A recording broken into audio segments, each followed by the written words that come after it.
66살의 정혜수와 64살의 오윤자는 32살의 외동딸 정지은을 늦둥이로 낳아온 마음을 다해 키웠습니다. 부부는 딸을 위해 모든 것을 희생하며 살아왔죠. 특히 아버지는 자신의 청춘을 바쳐 딸이 좋은 교육을 받을 수 있도록 밤낮 없이 일했습니다. 어머니도 가정을 돌보며 딸을 위해 자신의 시간을 아낌없이 투자했죠. 세 가족은 비록 큰 부자는 아니었지만 서로를 아끼며 행복하게 살았습니다.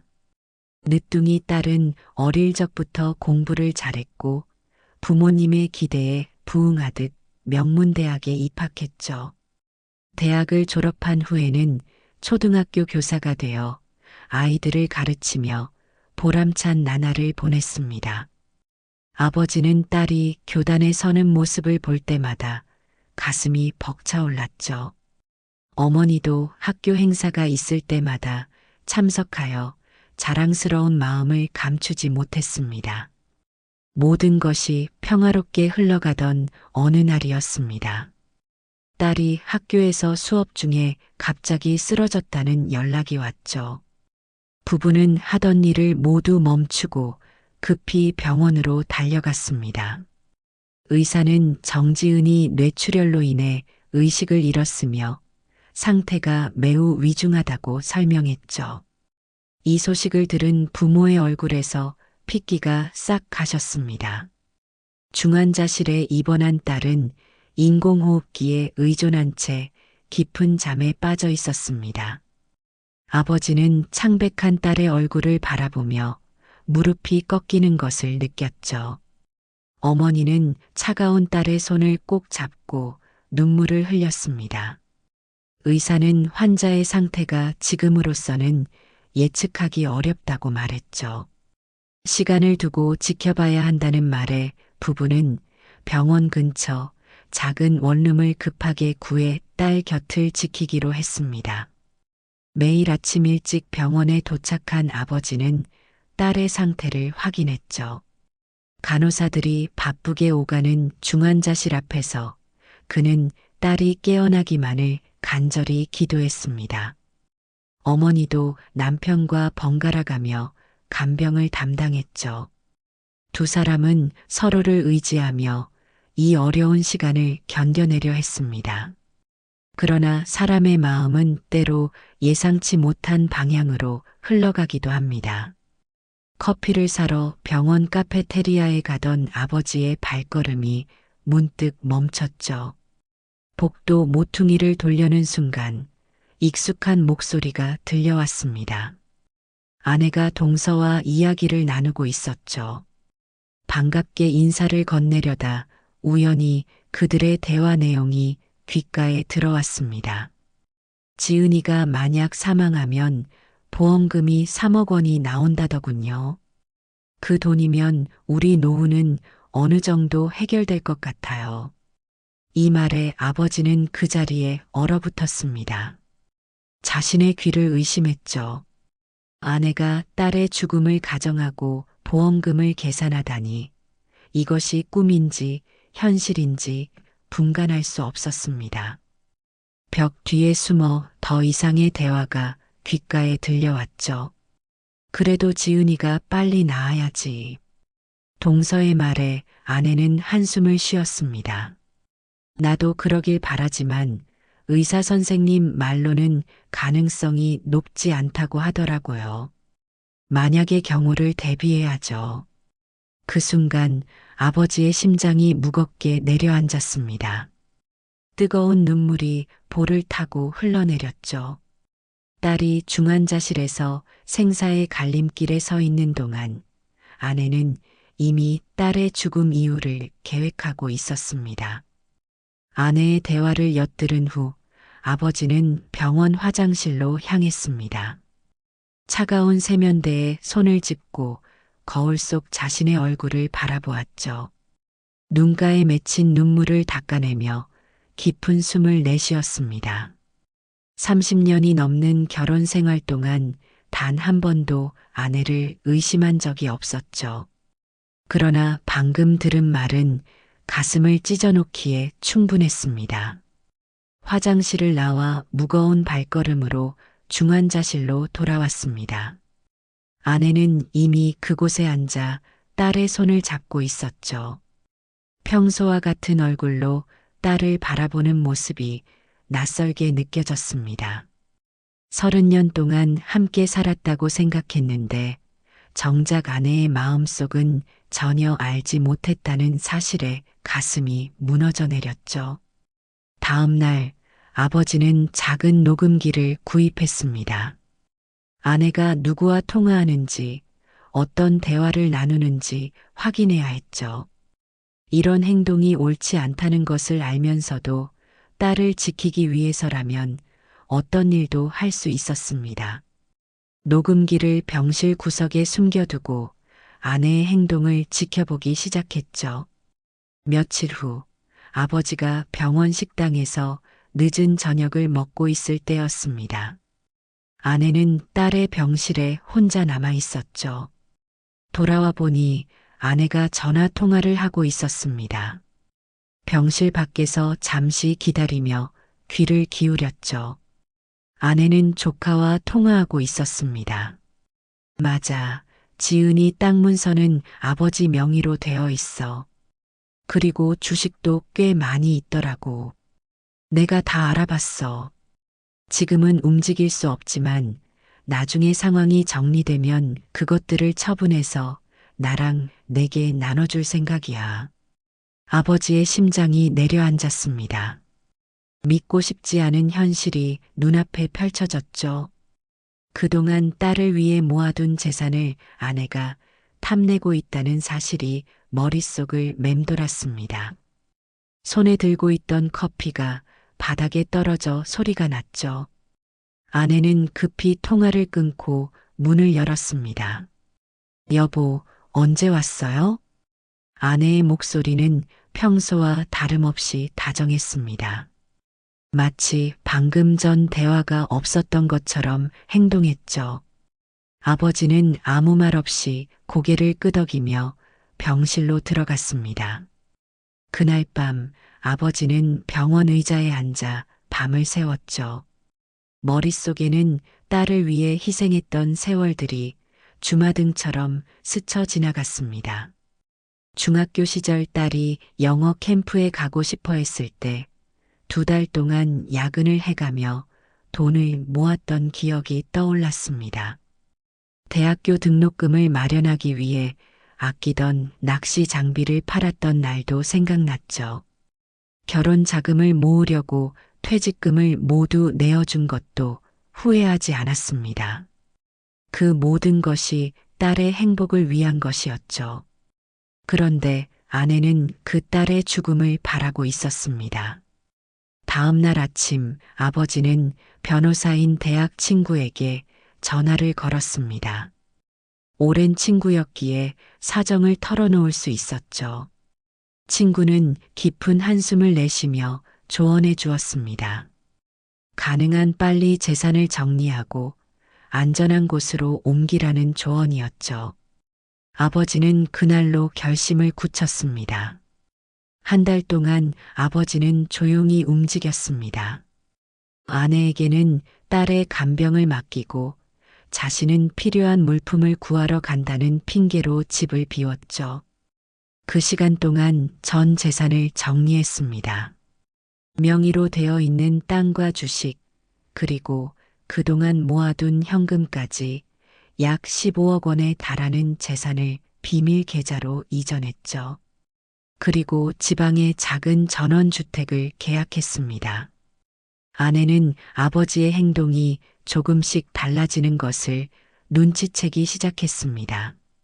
통장을 확인하려 했지만 비밀번호가 변경되어 있었죠. 의심의 눈초리로 아버지를 바라보았지만 딸의 병간호를 핑계로 대화를 피했습니다. 아버지는 마음속으로 모든 것이 끝나가고 있다는 것을 느꼈죠. 30년 넘게 함께했던 결혼 생활이 이렇게 무너져 내리는 현실이 가슴 아팠습니다. 아내의 의심이 점점 커져가던 어느 저녁이었습니다. 병실에서 딸의 상태를 살피던 두 사람 사이에 무거운 침묵이 흘렀죠.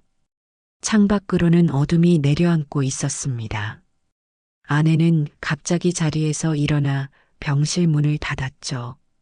그리고 아버지를 향해 돌아섰습니다. 당신 요즘 이상해요. 무슨 일이 있는 건가요? 아내의 질문에 아버지는 천천히 고개를 들었습니다. 그동안 쌓아온 의문과 분노가 가슴 속에서 끓어올랐죠. 주머니에서 작은 녹음기를 꺼내 테이블 위에 올려놓았습니다. 아내의 눈빛이 순간 흔들렸죠. 이게 뭐예요? 아버지는 말없이 녹음기의 재생 버튼을 눌렀습니다. 병실에 아내의 목소리가 울려 퍼졌죠. 보험금에 대한 대화, 딸 명의의 재산을 처분하려는 계획, 그리고 조카와의 통화 내용까지 모든 증거가 차례대로 재생되었습니다. 아내의 얼굴이 창백해졌습니다. 처음에는 부정하려는 듯 입을 열었지만 자신의 목소리가 계속해서 흘러나오자 말문이 막혔죠. 그리고 잠시 후 아내의 표정이 돌변했습니다. 눈가에 맺혔던 당혹감이 사라지고 냉정한 눈빛으로 바뀌었죠. 내가 뭘 그렇게 잘못했다고 생각하는 거예요? 30년 넘게 당신 뒷바라지하며 살았는데 노후 준비 좀 하는 게 그렇게 잘못된 일인가요? 아내의 말에 아버지는 고개를 저었습니다. 분노보다는 깊은 실망감이 가슴을 채웠죠. 그동안 함께 키운 딸을 어떻게 이렇게 쉽게 포기할 수 있는지 이해할 수 없었습니다. 지은이가 중환자실에서 생사를 오가고 있는데 당신은 딸의 죽음을 기다리고 있었군요. 보험금을 타내기 위해서 아버지의 목소리는 떨렸지만 단호했습니다. 아내는 갑자기 웃음을 터뜨렸죠. 그 웃음소리가 병실 안을 채웠습니다. 웃음이 멈추고 냉랭한 목소리가 이어졌죠. 현실을 직시하세요. 지은이는 회복 가능성이 거의 없어요. 의사도 그렇게 말했잖아요. 우리 인생도 얼마 남지 않았는데 남은 시간은 편하게 살아야죠. 그러려면 돈이 필요한 거예요. 아버지는 자리에서 일어났습니다. 딸의 창백한 얼굴을 한번 바라본 뒤 병실 문을 향해 걸어갔죠. 아내가 뒤에서 소리쳤습니다. 어디 가는 거예요? 재산은 이미 정리했겠죠? 당신이 그럴 줄 알았어요. 하지만 법적으로 내 몫이 있다는 것도 알아두세요. 문고리를 잡은 아버지의 손이 잠시 멈췄습니다. 뒤돌아보지 않은 채 마지막 말을 남겼죠. 넌 우리 딸이 죽길 기다렸어. 그것만으로도 충분해. 병실을 나와 병원 복도를 걸으며 아버지는 마음을 가다듬었습니다. 이제 돌아갈 집은 없었죠. 그러나 아직 딸이 있었습니다. 의사들은 희망이 없다고 했지만 아버지는 포기할 수 없었죠. 딸이 다시 눈을 뜰 때까지 곁을 지키기로 마음먹었습니다. 다음 날부터 아버지는 병원에서 생활했습니다. 간호사들의 배려로 딸의 병실 한쪽에 간이 침대를 놓았죠. 매일 아침 일어나 딸의 얼굴을 닦아주고 마른 입술에 물을 발라주었습니다. 의사들이 오면 상태를 자세히 물었고 간호사들과도 친분을 쌓았죠. 아내는 가끔 병원에 나타났지만 아버지는 대화를 나누지 않았습니다. 한 달이 지나고 두 달이 지나도 딸의 상태는 크게 나아지지 않았습니다. 그러나 아버지는 희망을 잃지 않았죠. 매일 딸의 손을 잡고 이야기를 들려주었습니다. 어릴 적 추억, 학창시절 함께했던 여행, 그리고 미래에 대한 희망까지 끊임없이 말을 걸었죠. 의사들은 아직 의식이 없는 환자에게도 가족의 목소리가 도움이 된다고 말했습니다. 그 말을 믿으며 아버지는 하루도 빠짐없이 딸에게 이야기를 들려주었죠. 간호사들은 그런 아버지를 보며 감동했고 더 세심하게 딸을 돌봐주었습니다. 그렇게 또 한 달이 흘렀을 때 아버지가 평소처럼 딸의 이야기를 들려주고 있었습니다. 문득 손가락에 미세한 움직임이 느껴졌죠. 너무나 작은 움직임이라 착각인가 싶었습니다. 하지만 다시 한번 딸의 손가락이 희미하게 움직였죠. 아버지는 숨을 멈추고 딸의 얼굴을 바라보았습니다. 그리고 오랜 시간 닫혀있던 딸의 눈꺼풀이 미세하게 떨리는 것을 보았죠. 딸의 눈꺼풀이 미세하게 떨리는 것을 본 아버지는 간호사를 급히 불렀습니다. 병실에 의료진이 몰려들었고 진찰이 시작되었죠. 의사는 딸의 동공 반응을 확인하고 여러 검사를 진행했습니다. 아버지는 한쪽에서 초조하게 결과를 기다렸죠. 마침내 의사가 밝은 표정으로 돌아섰습니다. 의식이 돌아오기 시작했습니다. 아직 완전히 깨어난 것은 아니지만 뇌의 활동이 확실히 증가했죠. 정말 놀라운 변화입니다. 아버지의 눈에서는 기쁨의 눈물이 흘러내렸습니다. 3개월이 넘는 시간 동안 매일 딸의 눈이 떠지기만을 기다렸죠. 의사는 조심스럽게 덧붙였습니다. 뇌출혈 환자의 회복은 예측하기 어렵습니다. 의식이 돌아오더라도 후유증이 있을 수 있고 완전한 회복까지는 시간이 더 필요하죠. 하지만 지금까지의 변화는 분명 긍정적인 신호입니다. 아버지는 고개를 끄덕이며 의사의 말을 새겨들었습니다. 어떤 상태로 돌아오든 딸이 다시 눈을 뜨는 것만으로도 충분했죠. 간호사들은 이 기적 같은 순간을 축하하며 환하게 웃었습니다. 병원에서 3개월을 지내며 서로 정이 든 아버지와 의료진은 이 작은 기쁨을 함께 나누었죠. 그날 저녁 아버지는 조용히 전화기를 들었습니다. 아내에게 전화를 걸어야 했죠. 아무리 서운해도 딸의 어머니로서 이 소식을 알려야 한다고 생각했습니다. 전화벨이 몇 번 울린 후 아내가 받았죠. 아버지는 감정을 누르며 담담하게 말했습니다. 지은이가 의식을 되찾기 시작했어요. 와서 보는 게 좋겠습니다. 전화 너머로 잠시 침묵이 흘렀습니다. 아내의 목소리가 떨리며 들려왔죠. 정말요? 지금 바로 가겠습니다. 1시간 후 아내가 병실에 도착했습니다. 아버지는 자리를 비키며 밖으로 나갔죠.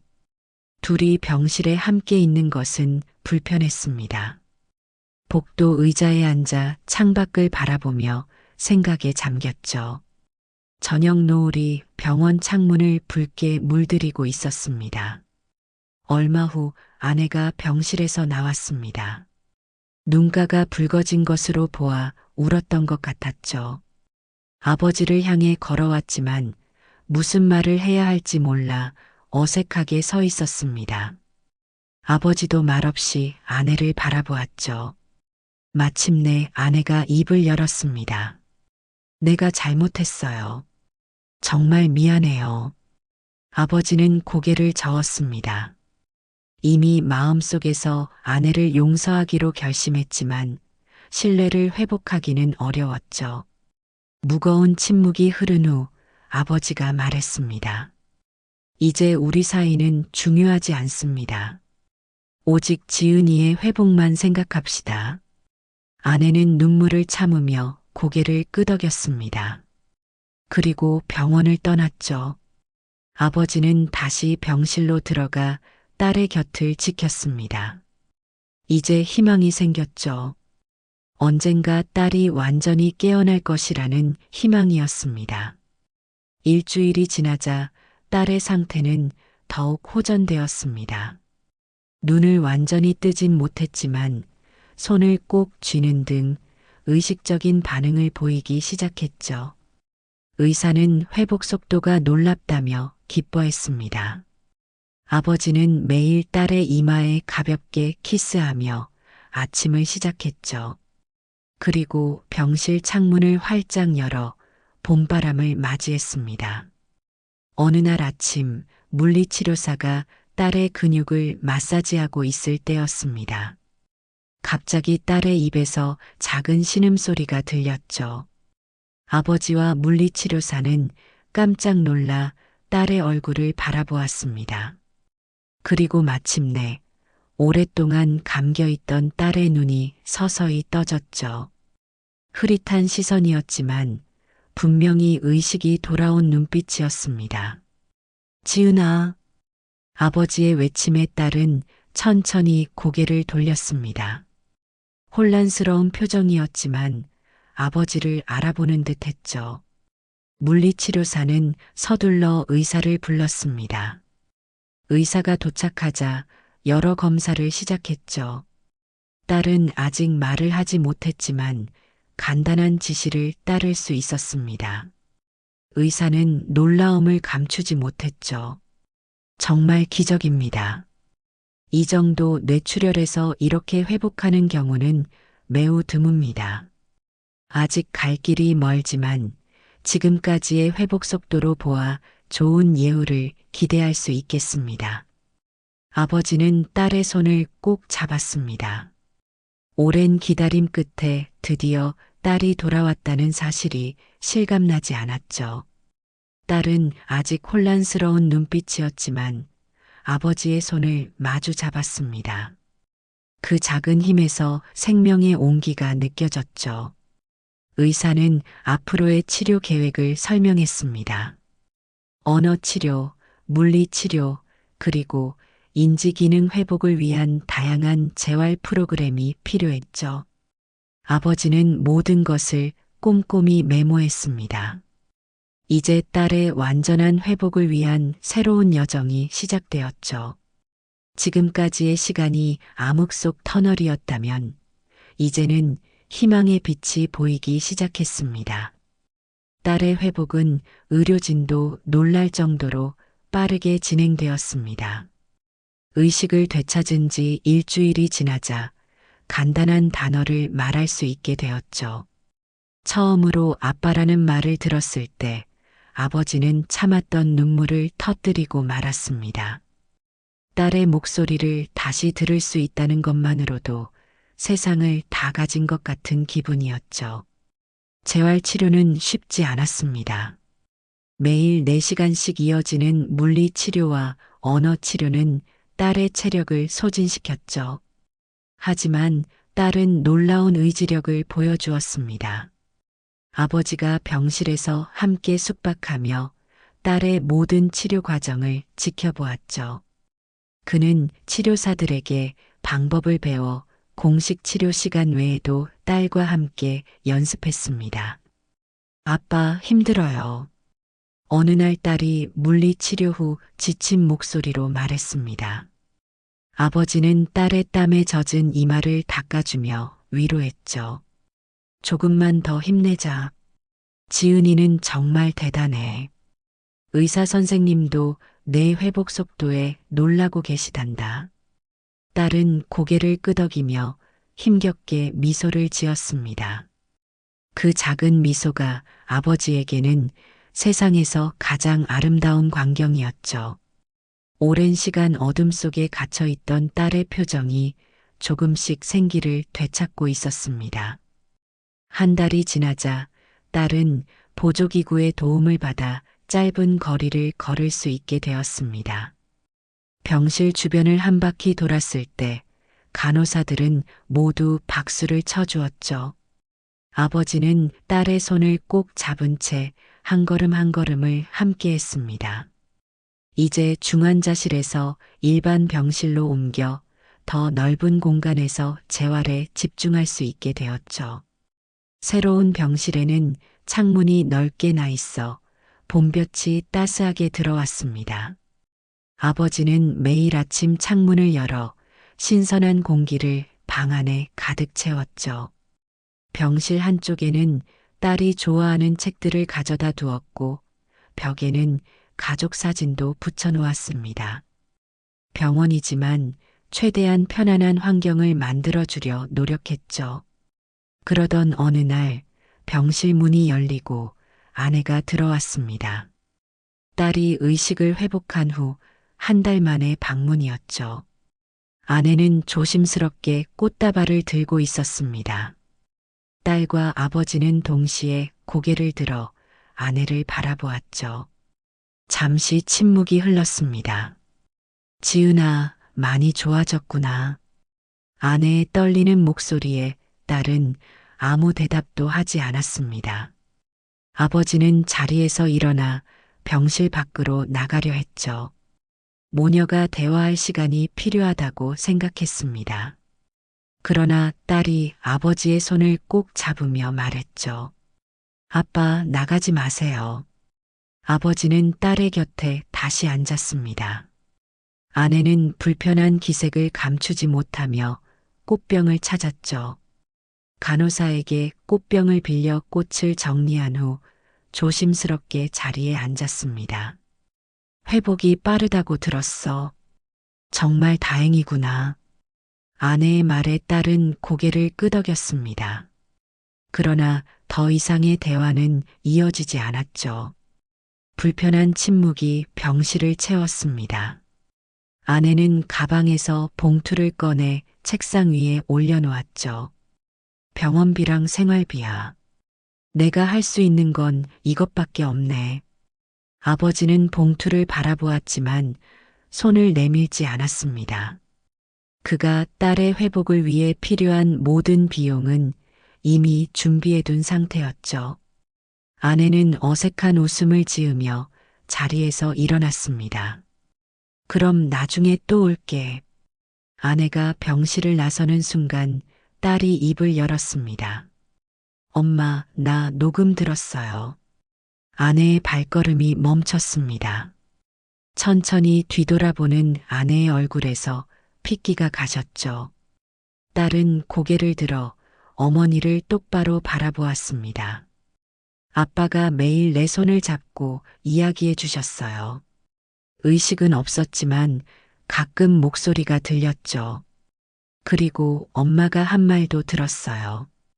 아내는 말없이 서 있었습니다. 딸은 천천히 또박또박 말을 이어갔죠.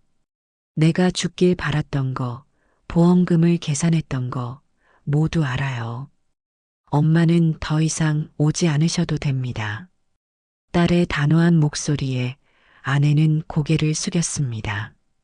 눈물이 뺨을 타고 흘러내렸지만 더 이상 할 말이 없었죠.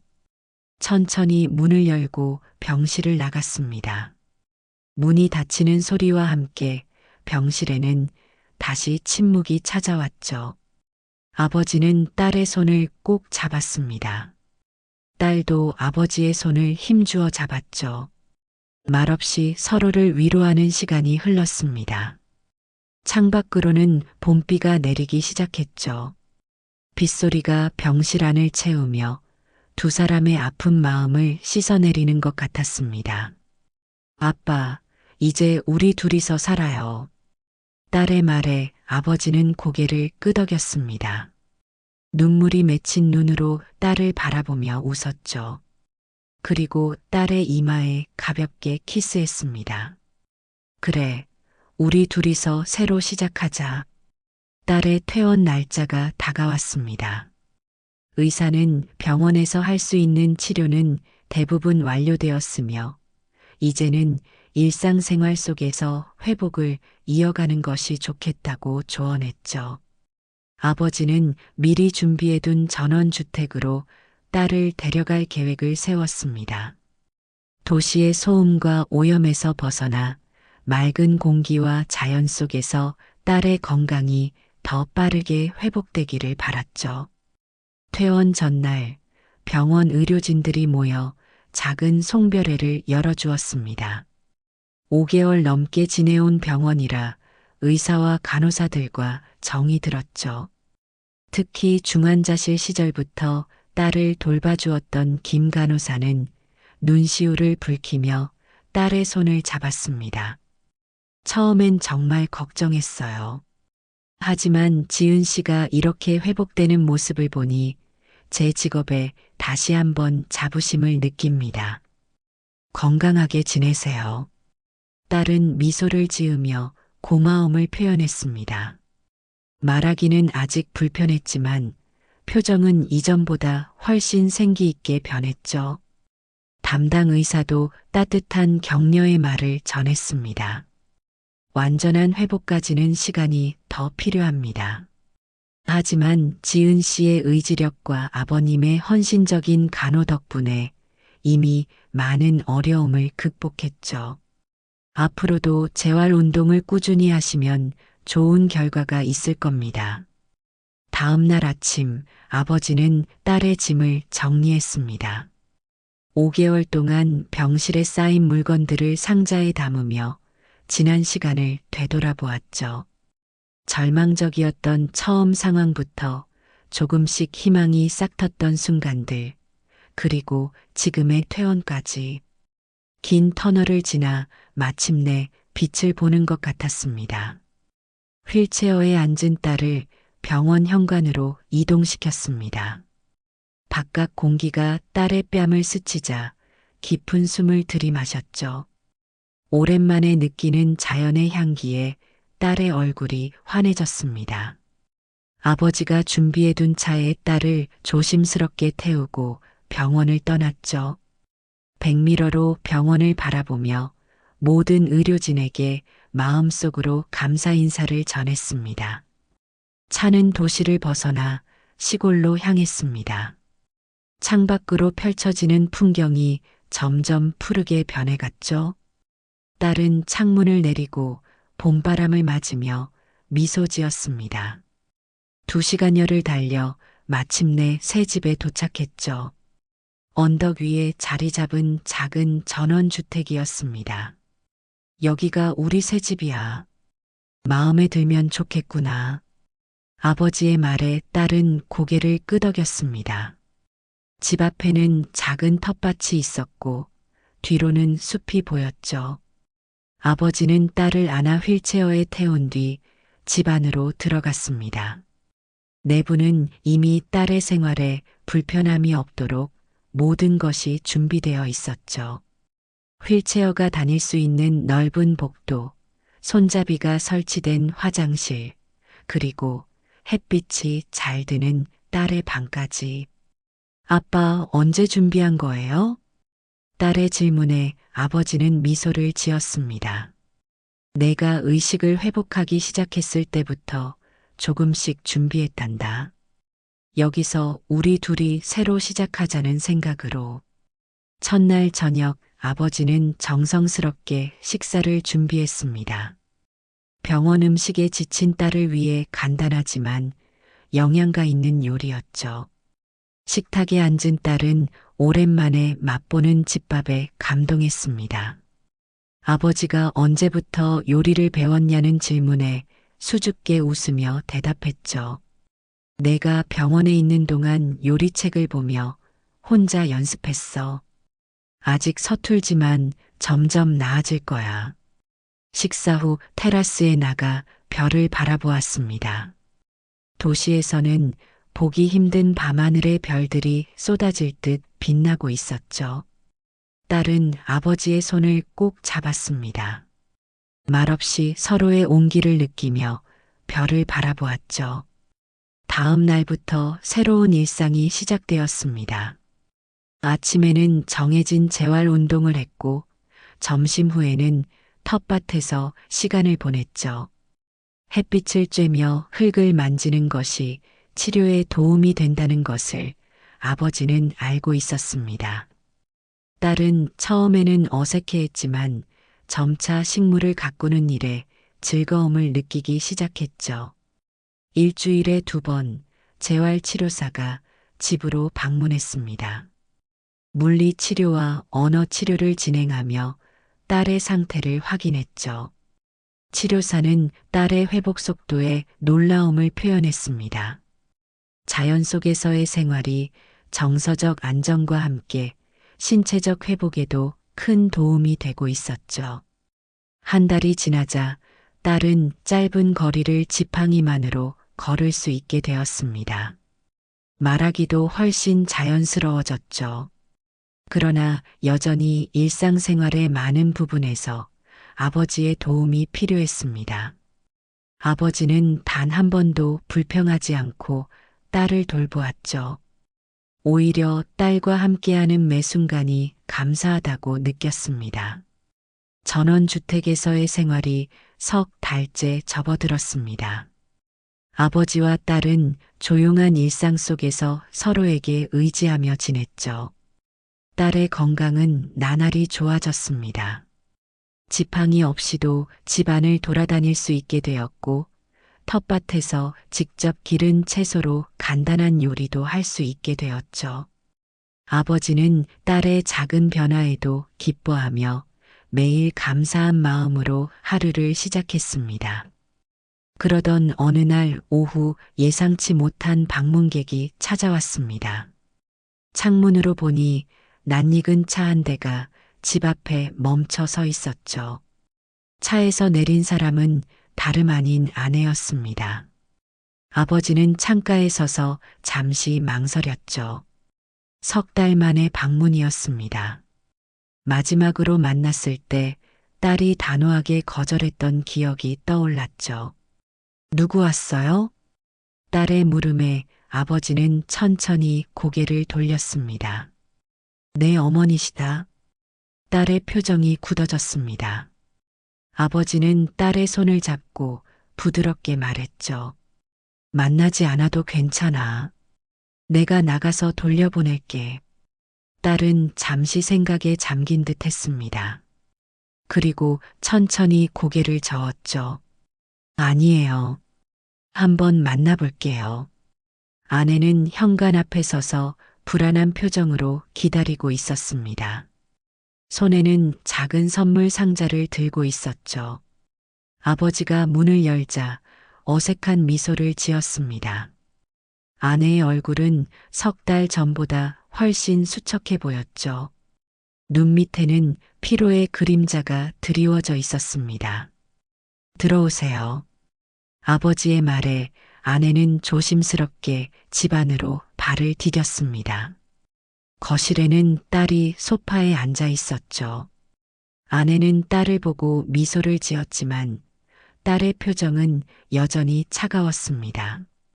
어색한 침묵이 흘렀죠. 아버지는 차를 준비하겠다며 부엌으로 향했습니다. 모녀에게 대화할 시간을 주고 싶었죠. 많이 좋아졌구나. 정말 다행이다. 아내의 말에 딸은 짧게 대답했습니다. 네, 아버지 덕분에요. 또다시 침묵이 이어졌습니다. 아내는 조심스럽게 선물 상자를 내밀었죠. 내가 어렸을 때 좋아했던 거야. 기억나니? 딸은 선물 상자를 받아들었습니다. 천천히 포장을 풀자 작은 음악 상자가 나왔죠. 어린 시절 어머니가 사주었던 것과 똑같은 음악 상자였습니다.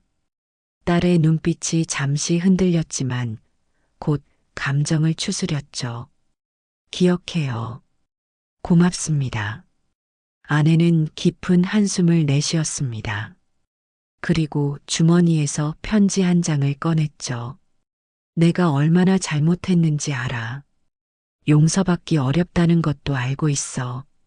그래도 꼭 하고 싶은 말이 있어서 왔단다. 아내는 편지를 딸에게 건넸습니다. 그리고 떨리는 목소리로 말을 이어갔죠. 난 항상 돈이 행복을 가져다 준다고 믿었어. 어려운 환경에서 자라며 돈의 중요성만 배웠거든. 하지만 그게 얼마나 잘못된 생각인지 이제야 깨달았단다. 내가 아프고 나서 보험금을 생각했던 순간 난 이미 인간으로서 가장 소중한 것을 잃어버린 거였어. 아내의 눈에서 눈물이 흘러내렸습니다. 딸은 말없이 편지를 바라보았죠. 아버지가 차를 가지고 돌아왔을 때 두 사람 사이에 흐르는 무거운 공기를 느낄 수 있었습니다. 아내는 눈물을 닦으며 자리에서 일어났죠. 더 오래 있고 싶지만 이만 가봐야겠구나. 건강하게 지내렴. 아내는 마지막으로 딸을 바라보았습니다. 용서를 구하는 눈빛이었죠. 딸은 여전히 차갑게 대답했습니다. 엄마지만 다시 신뢰하긴 어려워요. 시간이 필요해요. 아내는 고개를 끄덕였습니다. 더 이상 바랄 수 없다는 것을 알고 있었죠. 아버지가 아내를 현관까지 배웅했습니다. 문 앞에서 아내가 잠시 멈춰섰죠. 여보, 정말 미안해요. 당신이 우리 딸을 지켜줘서 고마워요. 아버지는 침묵 속에서 아내를 바라보았습니다. 마음속에서는 복잡한 감정이 교차했죠. 30년 넘게 함께한 아내에 대한 미련과 배신감이 공존했습니다. 아무 말도 하지 못한 채 고개만 끄덕였죠. 아내는 더 이상 말을 잇지 못하고 집을 떠났습니다.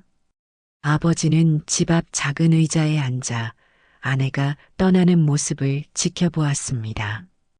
가을 햇살이 따스하게 내리쬐는 오후 그의 눈에서 조용히 눈물이 흘러내렸죠. 긴 여정의 끝에서 그는 자신의 선택이 옳았음을 다시 한번 확인했습니다. 딸을 지키기 위한 선택이었죠. 하지만 그것이 아내와의 이별을 의미한다는 사실에 가슴 한구석이 아팠습니다. 저녁이 되어 아버지와 딸은 함께 식사를 했습니다. 딸은 오늘 있었던 일에 대해 이야기하지 않았지만 아버지는 딸의 표정에서 많은 생각이 오가고 있음을 알 수 있었죠. 식사 후 딸은 어머니가 가져온 음악 상자를 열었습니다. 오랫동안 듣지 못했던 멜로디가 거실에 울려 퍼졌죠. 그 소리에 딸의 눈가에 맺힌 눈물이 보였습니다. 계절이 바뀌어 전원주택 주변은 봄의 생기로 가득 찼습니다. 텃밭에는 다양한 채소들이 자라기 시작했고 집 주변 나무들은 연두빛 새잎으로 물들었죠. 아버지와 딸은 매일 아침 함께 텃밭을 가꾸며 하루를 시작했습니다. 딸의 건강은 놀랍도록 좋아져 이제는 지팡이 없이도 마을까지 산책할 수 있게 되었죠. 재활치료사는 딸의 회복이 기적적이라며 감탄했습니다. 신경과 의사도 정기 검진에서 매우 만족스러운 결과를 확인했죠. 물론 완전한 회복까지는 아직 시간이 더 필요했지만 대부분의 일상생활을 혼자서 할 수 있게 된 것만으로도 큰 성과였습니다. 어느 따스한 봄날 아침, 딸은 아버지에게 제안했습니다. 아빠, 오늘은 제가 아침 식사를 준비할게요. 아빠는 좀 더 쉬세요. 아버지는 놀라움과 기쁨이 섞인 표정으로 딸을 바라보았습니다. 얼마 전까지만 해도 주방 일은 힘들어했던 딸이었죠. 아버지는 미소를 지으며 고개를 끄덕였습니다. 그래, 정말 고맙구나. 아빠는 조금 더 누워 있을게. 딸은 부엌으로 향했고 아버지는 침대에 누워 천장을 바라보았습니다. 창문 너머로 새들의 지저귀이 들려왔죠. 살짝 열린 창문 사이로 부엌에서 음식을 준비하는 소리와 함께 딸이 흥얼거리는 노래소리가 들려왔습니다. 이 평화로운 순간이 얼마나 소중한지 아버지는 깊이 감사했죠. 1시간 후 딸이 방문을 두드렸습니다. 식탁에는 정성스럽게 차려진 아침 식사가 놓여 있었죠. 텃밭에서 직접 기른 채소로 만든 샐러드, 구운 빵, 그리고 아버지가 좋아하는 따뜻한 스프까지. 딸은 자랑스러운 표정으로 음식을 가리켰습니다. 어떤가요? 모두 제가 만들었어요. 아버지의 눈시울이 붉어졌습니다. 이 순간을 위해 얼마나 많은 시간을 기다렸는지 모릅니다. 죽음의 문턱에서 돌아온 딸이 이렇게 건강하게 자신을 위해 식사를 준비하는 모습에 가슴이 벅차올랐죠. 정말 멋지구나. 고맙다, 지은아. 식사를 마친 후 두 사람은 마을로 산책을 나갔습니다. 봄바람이 상쾌하게 불어오는 길을 따라 천천히 걸었죠. 마을 사람들은 이제 아버지와 딸을 알아보고 반갑게 인사했습니다. 처음 이사 왔을 때는 낯설었지만 이제는 이곳이 진정한 보금자리가 되었죠. 작은 카페에 들러 차를 마시며 딸이 입을 열었습니다. 아빠, 저 이제 학교로 돌아가고 싶어요.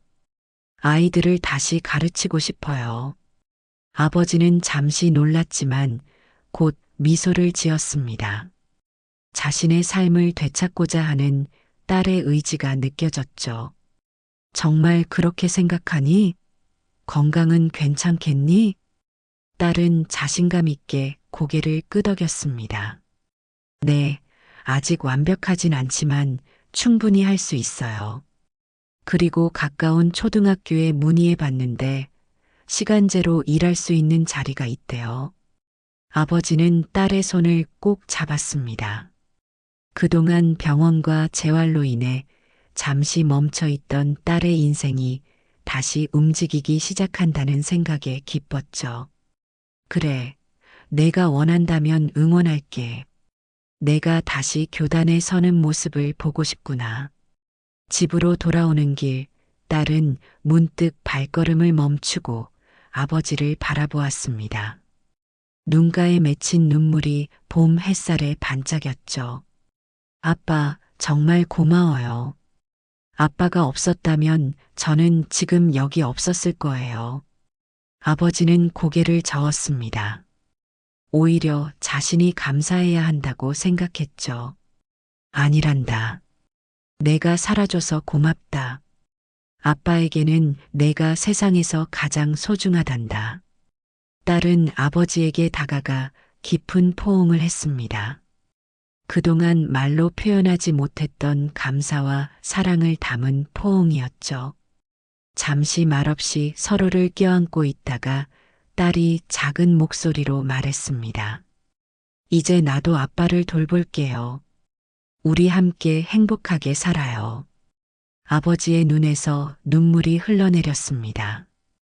딸의 이 한마디가 그동안의 모든 고통과 상처를 치유해 주는 것 같았죠.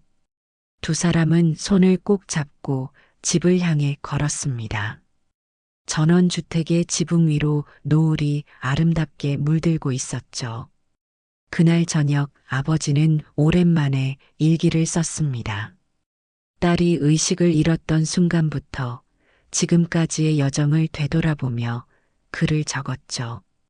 마지막 문장에는 이렇게 적었습니다. 가족은 돈이 아니라 사랑으로 엮이는 것이다. 진정한 행복은 물질적인 것이 아닌 함께하는 이들과의 소중한 순간에 있다. 오늘도 지은이가 건강하게 웃는 모습을 보며 나는 세상에서 가장 부유한 사람임을 깨달았다. 창밖으로 별이 빛나는 밤하늘을 바라보며 아버지는 깊은 평화를 느꼈습니다. 어두운 터널을 지나 마침내 빛을 찾은 것 같았죠. 이제 아버지와 딸에게는 새로운 시작이 기다리고 있었습니다. 서로를 의지하며 함께 걸어갈 앞으로의 길이 비록 평탄하지 않더라도 서로가 있기에 두렵지 않았죠.